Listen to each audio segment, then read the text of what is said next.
Hi எல்லோரும் எப்படி இருக்கீங்க? நம்ம இன்றைக்கி நம்ம எல்லாருக்கும் ரொம்ப பிடிச்ச மட்டன் கிரேவி நல்லா சுருக்குன்னு காரசாரமாக வைக்க போகிறோம். இது வெறும் சாதத்துக்கு பிசைஞ்சு சாப்பிட்டிங்கன்னா கூட செம்மையாக இருக்கும். கண்டிப்பாக ட்ரை பண்ணி பாருங்கள்.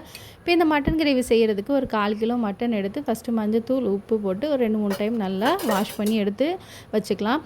இப்போது இந்த கழுவி எடுத்த மட்டனோட 1 டீஸ்பூன் அளவுக்கு உப்பு, 1 டீஸ்பூன் மிளகாய்த்தூள், 1 டேபிள் ஸ்பூன் அளவுக்கு தயிர் சேர்த்து எல்லாத்தையும் நல்லா ஒன்றா கிளறி ஒரு 10லேருந்து 15 நிமிஷம் அது நல்லா ஊறட்டும். ஊறினா தான் மட்டன் வந்து நல்லா சாஃப்டாக ஜூஸியாக வெந்து வரும்.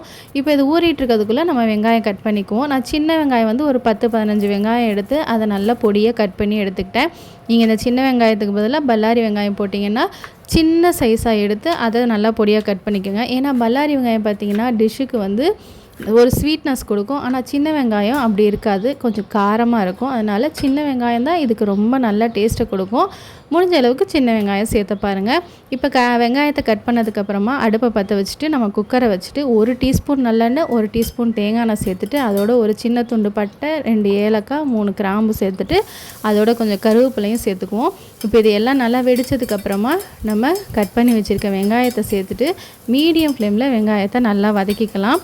இப்போ வெங்காயம் வந்து ரொம்ப வதங்கணும்னு அவசியம் இல்லை. இந்த மாதிரி லைட்டாக கலர் சேஞ்ச் ஆனால் போதும். சின்ன வெங்காயம் தான் வந்து சூப்பர் அருமையான ஒரு வதங்கும் போதே நல்ல வாசத்தை கொடுக்கும். இப்போ இந்த மாதிரி லைட்டாக வதங்கினதுக்கப்புறமா 1 டேபிள் ஸ்பூன் அளவுக்கு நல்லா இஞ்சி பூண்டு பேஸ்ட் எடுத்து அதுவும் பச்சை வாசனை போகிற அளவுக்கு வதக்கிக்கலாம். இது எல்லாமே ஃப்ளேம் வந்து மீடியம் லோ ஃப்ளேமில் வச்சு நல்லா குக் பண்ணிக்கோங்க. இப்போ நம்ம ஊற வச்சுருக்கோம்ல அந்த மட்டன் எடுத்து இதோடு சேர்த்துக்குவோம். இப்போ இந்த மட்டன் வந்து 10-15 நிமிஷம் ஆயிடுச்சு நான் ஊற வச்சு. மினிமம் 15 நிமிஷம், மேக்ஸிமம் ஒரு 1/2 hour கூட நீங்கள் இந்த மட்டனை ஊற வச்சுக்கலாம். இப்போது மட்டனை அந்த எண்ணெயிலே ஒரு நிமிஷம் வதக்கிட்டு நம்ம ஒரு பவுலில் ஊற வச்சுருந்தோம்லே அதுலேயே கொஞ்சமாக தண்ணி அலசி 1/2 கப் அளவு மட்டன், அதாவது மட்டன் மூழ்கிற அளவுக்கு தண்ணி சேர்த்தோம்னா போதும்.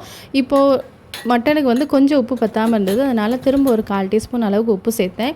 இப்போ குக்கரை நல்லா மூடி வச்சுட்டு ஹை ஃப்ளேமில் ஒரு விசில் நல்லா விர அளவுக்கு குக் பண்ணிக்கோங்க. ஒரு விசில் வந்ததுக்கப்புறமா லோ ஃப்ளேமில் ஒரு 6லேருந்து 7 நிமிஷம், மேக்ஸிமம் 8 நிமிஷம் வரையும் குக் பண்ணிக்கோங்க போதும்.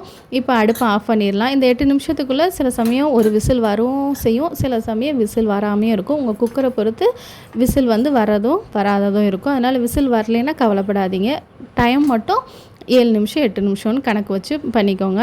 இப்போ நம்ம குக்கரை ஓப்பன் பண்ணி பார்க்கலாம். மட்டன் பாருங்கள் அருமையாக சூப்பராக ஜூஸியாக வெந்திருக்கும். இப்போ இந்த தண்ணியெல்லாம் வற்றணும் இல்லையா, அதனால் திரும்ப அடுப்பை பற்ற வச்சு நம்ம வந்து மீடியம் ஃப்ளேமில் இந்த தண்ணி வற்றுற அளவுக்கு கொதிக்க விடுவோம்.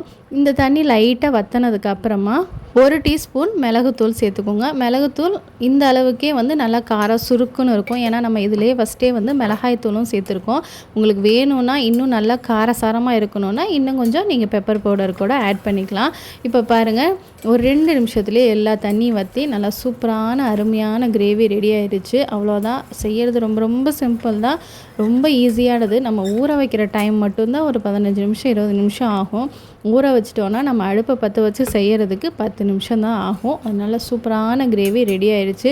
இது வந்து நீங்கள் சாதத்தோடு சாப்பிட்லாம், சப்பாத்தியோடு சாப்பிட்லாம், இல்லை ஒரு நார்மல் வெறும் சாதம் வச்சுட்டு இந்த கிரேவியை போட்டு பிசைஞ்சு சாப்பிட்டு பாருங்கள், அருமையாக இருக்கும். மட்டனும் பாருங்கள் நல்லா சாஃப்டாக ஜூஸியாக வெந்திருக்குது. கண்டிப்பாக இந்த மெத்தடை ட்ரை பண்ணி நீங்களும் ட்ரை பண்ணி பாருங்கள். உங்களுக்கு வந்து இந்த மெத்தடில் நீங்கள் மட்டன் குக் பண்ணிங்கன்னா கண்டிப்பாக ஜூஸியாக அருமையாக வரும். கண்டிப்பாக ட்ரை பண்ணி பார்த்துட்டு உங்களோட ஃபீட்பேக்கை கமெண்ட் செக்ஷனில் சொல்லுங்கள். இன்னொரு இன்ட்ரெஸ்டிங்கான ரெசிபியோடு உங்கள் எல்லாரையும் சந்திக்கிறேன். அது வரையும் டேக் கேர், பாய்.